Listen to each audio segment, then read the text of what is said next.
Hello friends, आज के इस वीडियो में हम लोग बुलियन अलजेब्रा के बारे में बात करेंगे।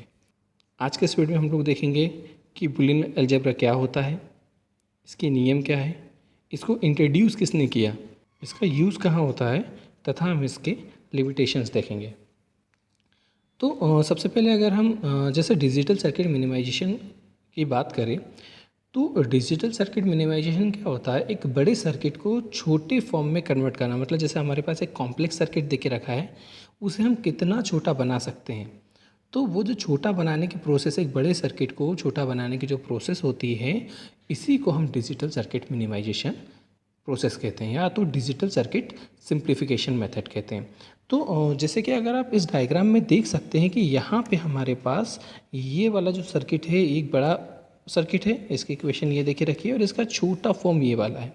तो जैसे अगर आप इस सर्किट पे देखेंगे तो यहाँ पे कुल मिला के हमारे पास 8 लॉजिक गेट्स यूज़ हो रहे हैं। जैसे कि 1 2 3 4 5 6 7 8, यहाँ पे 8 यूज़ हो रहे हैं।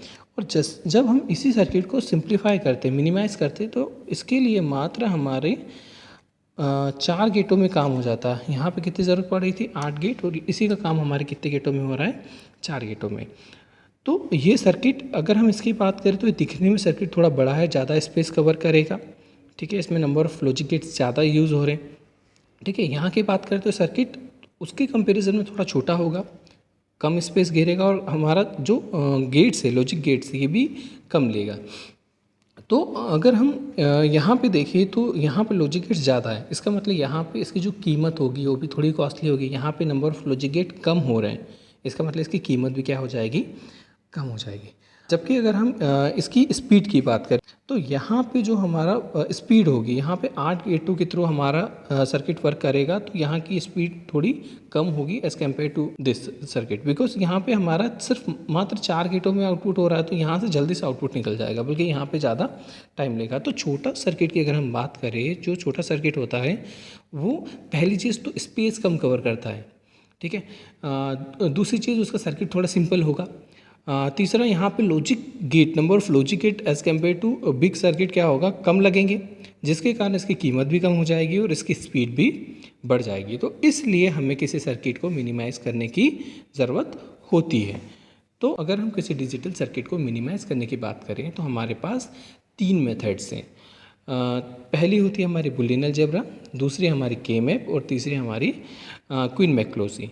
तो ये 3 मेथड्स हैं हमारे पास किसी डिजिटल सर्किट को छोटा करने की। तो जैसे कि आज के इस वीडियो में हम लोग बुलियन अलजेब्रा के बारे में बात करेंगे। तो बुलियन अलजेब्रा 1854 में जॉर्ज बुले ने दिया था। जॉर्ज बुले ने कुछ number of set of rules दिए थे, जिनकी मदद से हम क्या करते हैं, किसी बुलियन फंक्शन को मिनिमाइज़ करते हैं। अब इसका यूज़ क्या है, जो बुलियन अलजेब्रा होता है, इसकी मदद से हम किसी डिजिटल सर्किट को सिंप्लीफाई कर सकते हैं तथा उसका एनालिसिस कर सकते हैं। तो ये किसी डिजिटल सर्किट के सिंप्लीफिकेशन तथा उसके एनालिसिस के काम में आता है। अब जैसे कि हम इसकी बात करें तो जो बुले फंक्शन होता है, यहाँ पे जो बुलियन अलजेब्रा होता है, यहाँ पे जो वेरिएबल्स होते हैं, हर एक वेरिएबल की 2 स्टेट्स होती है। ठीक है, एक 0 और एक 1, मतलब लो और हाई। यहाँ पे इसे हम ट्रूथ और फॉल्स भी कह सकते हैं, फॉल्स और ट्रूथ। तो यहाँ पे 2 कंडीशन होती है 0 और 1 के। तो इसलिए यहाँ जो हमारा बुलियन अलजेब्रा होता है, इसे बाइनरी अलजेब्रा और लॉजिकल अलजेब्रा भी कहा जाता है। जैसे कि आप देख सकते हैं यहाँ पे कुछ सेट ऑफ रूल्स दे के रखे हैं। ये सारे के सारे सेट ऑफ रूल्स हैं जिनकी मदद से हम किसी फंक्शन को मिनिमाइज़ करते हैं। तो यहाँ पे आज हम इन नियमों के बारे में ही बात करेंगे। तो हमारा फर्स्ट नियम है आइडेंटिटी लॉ, जिसमें कि एंड फॉर्म है हमारा 1 multiply A is equal to हमारा ए होता है। तो इसमें अगर हम देखें तो अगर हम लेफ्ट हैंड साइड ले 1 मल्टीप्लाई ए, यहाँ पे अगर हम क्या करें, ए इज इक्वल टू हम अगर 0 पुट करें, अगर हम यहाँ पे 0 पुट करेंगे तो क्या होगा, ये हो जाएगा 1 मल्टीप्लाई 0, दैट मीन्स 0। ठीक है, और इसी तरीके से अगर हम क्या करें, ए इज इक्वल टू 1 पुट करें तो क्या हो जाएगा हमारा 1 मल्टीप्लाई 1 इज इक्वल टू 1 हो जाएगा। तो यहाँ पर जैसे देखेंगे कि आपने जब a is equal to 0 put किया तो 0 हो गया, a is equal to 1 put किया तो 1 हो गया। तो ये जो फंक्शन है ये पूरी तरीके से a की वैल्यू पे डिपेंड कर रहा है। तो इस तरीके से हम कह सकते हैं कि 1 multiply a is equal to हमारा क्या हो जाएगा, a हो जाएगा। इसी तरीके से अगर हम आइडेंटिटी लॉ के और फॉर्म की बात करें तो ये होता हमारा 0 प्लस में a इज इक्वल टू हमारा a होगा। यहाँ पे भी अगर हम क्या करें, e इज इक्वल टू अगर हम 0 पुट कर दे तो क्या होगा, 0 प्लस में 0 हो जाएगा। जो लेफ्ट हैंड साइड है हमारा LHS क्या है, LHS हमारा क्या हो जाएगा, 0 प्लस में 0 हो जाएगा, दैट मीन्स हमारा 0। इस तरीके से अगर मैं क्या करूँ, a is equal to 1 put कर दूँ तो क्या हो जाएगा, 0 प्लस में 1 इज इक्वल टू 1। तो यहाँ पे भी ये जो फंक्शन है इसकी पूरी वैल्यू हमारी a पे डिपेंड कर रही है। तो जब हम क्या कर रहे हैं, a की वैल्यू 0 पुट करते हैं तो इसका वैल्यू 0 आती है, अगर हम a की वैल्यू 1 पुट करते हैं तो इसकी वैल्यू 1 आती है। तो इस तरीके से हम कह सकते हैं कि 0 plus a is equal to हमारा a होगा। इसके बाद दूसरा नियम हमारा नल लो, तो इसमें क्या है, 0 multiply a is equal to हमारा 0 होता है। तो ये तो हमें पता है कि 0 का कभी भी किसी चीज़ के साथ मल्टीप्लाई करते हैं तो उसकी वैल्यू 0 ही आती है। अब यहाँ पे अगर हम क्या करें, a की वैल्यू 0 पुट करेंगे तब भी हमारा 0 मल्टीप्लाई 0 ही होगा, और 1 पुट करेंगे तो 1 मल्टीप्लाई 0 भी 0 ही होगा। इस तरीके से हमारे प्रूफ हुआ। नेक्स्ट की अगर आप बात करें तो हमारा क्या होता है, 1 प्लस में a इज इक्वल टू क्या होता है, ये हमारा 1 होता है। तो यहाँ पे भी अगर हम देखें तो a की वैल्यू अगर हम 0 पुट करें लेफ्ट हैंड साइड में तो ये क्या हो जाएगा, हमारा 1 प्लस में 0 हो जाएगा, जो कि हमारा कितना रहेगा, 1।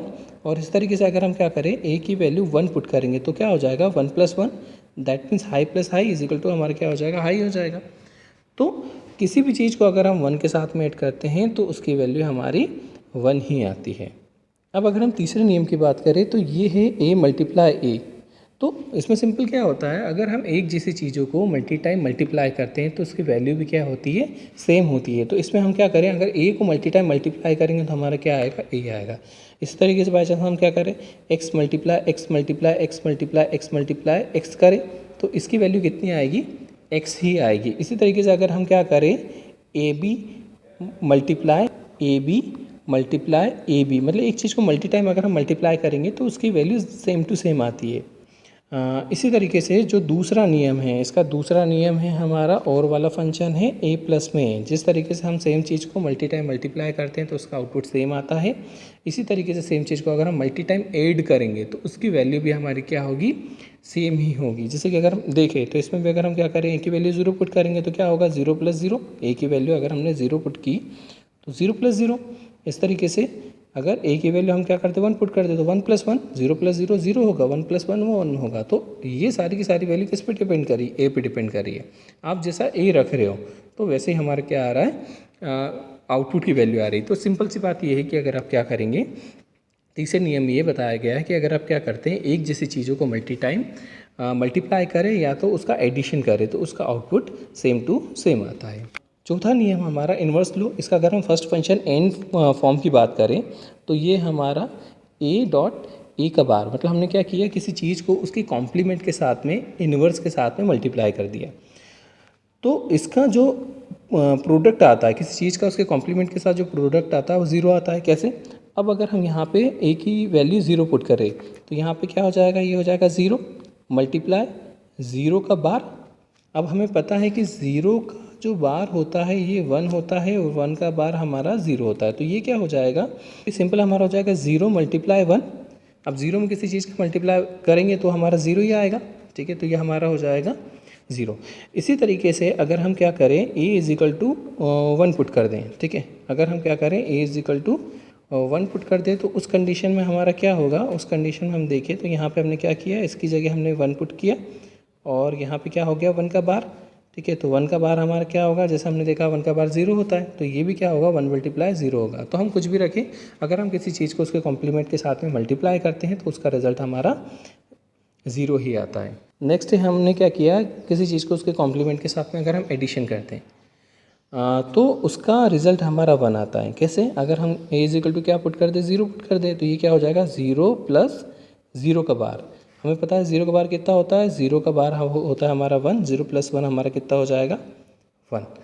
इसी तरीके से अगर हम क्या करें, a is equal to 1 put कर दें तो ये क्या हो जाएगा, 1 प्लस 1 का बार, 1 प्लस 1 का बार हो जाएगा 0 और इसका रिजल्ट भी कितना आएगा, 1।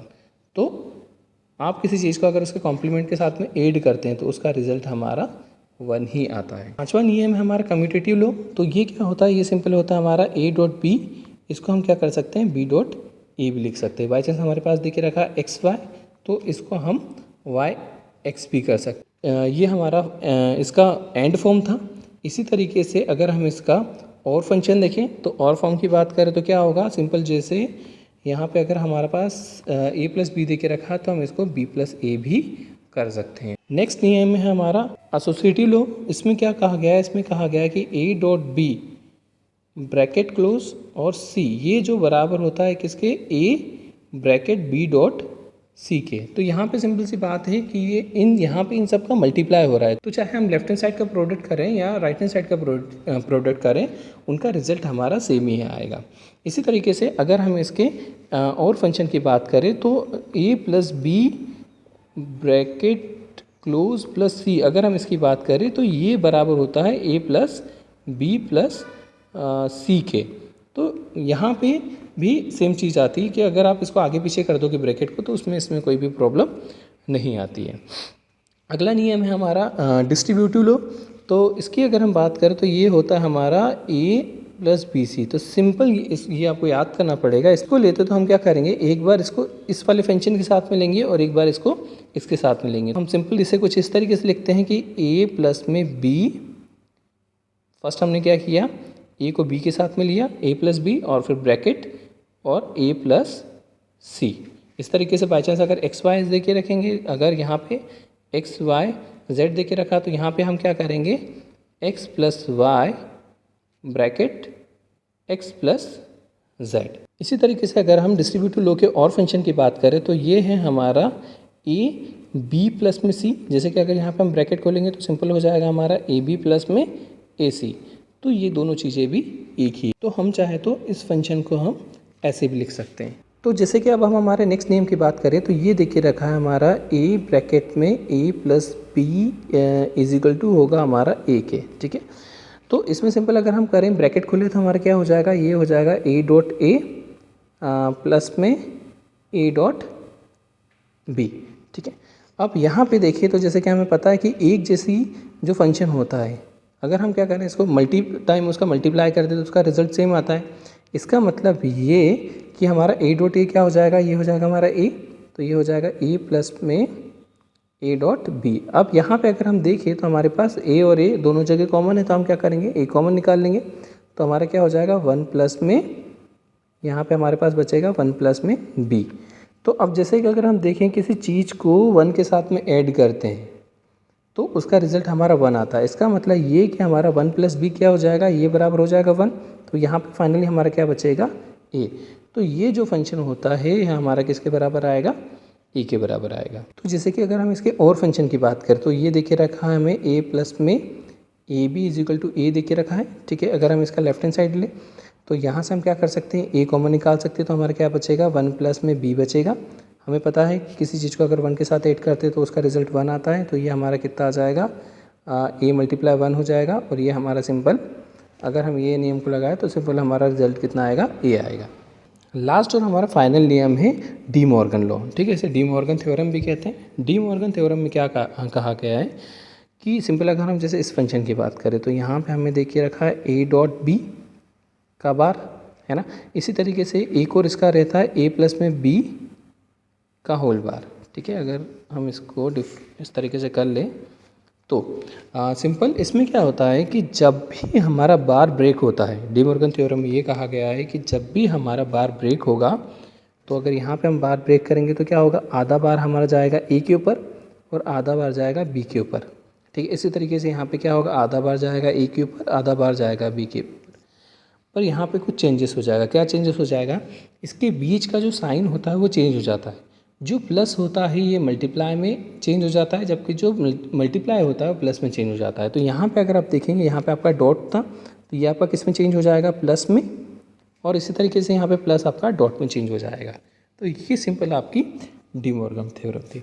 तो यहाँ पे जॉर्ज बुले ने कुछ नियम दिए थे जिनको हमने देखा और उसके हमने प्रूफ किया। तो अगर हम बुलियन अलजेब्रा की लिमिटेशन की बात करें तो इसका मेन जो लिमिटेशन है यही है कि ये सिर्फ 2 से 3 वेरिएबल्स के लिए एप्लीकेबल होता है। अगर वेरिएबल हमारे पास इससे ज़्यादा होंगे तो उस कंडीशन में क्या होगी, इक्वेशन हमारे पास बहुत बड़ी हो जाएगी। और जब हम वहाँ पे ये नियमों का यूज़ करेंगे तो उसे करना थोड़ा कॉम्प्लेक्स हो जाएगा और प्रोसेस थोड़ी लेंदी हो जाएगी। तो इसलिए जो बुलियन अलजेब्रा लगाया जाता है ये हमारे 2 से 3 वेरिएबल के लिए इसको यूज़ करना बहुत आसान होता है। और अगर 3 से ज़्यादा वेरिएबल होंगे तो उस कंडीशन में हम के मैप या तो फिर क्वीन मैक्लोसी का यूज़ करते हैं। Thank you so much.